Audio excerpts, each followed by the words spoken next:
વડોદરા શહેરના વારસિયા રોડ પર આવેલા સાંઈબાબા નગર વિસ્તારમાં અસામાજિક તત્વોનો આતંક સામે આવ્યો।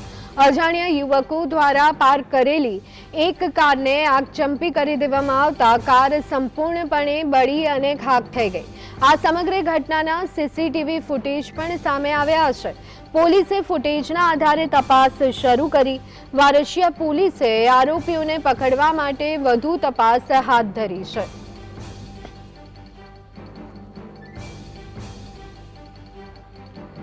तो वडोदरा शहरनी घटना वारसिया रोड पर आवेला साईबाबा नगर विस्तार के ज्यां असामाजिक तत्वों आतंक वधतुं जतुं जोवा मळी रह्यो छे। अजाण्या युवको द्वारा पार्क करेली एक कारने આગચંપી કરી દેવામાં આવી અને તેના જ કારણે આગના કારણે કાર જે છે તે સંપૂર્ણપણે બળી અને ખાખ થઈ ગઈ। આ સમગ્ર ઘટના સીસીટીવી કેમેરામાં કેદ થઈ અને જે ફૂટેજ અત્યારે હાલ આપ ટીવી સ્ક્રીન પર જોઈ રહ્યા છો।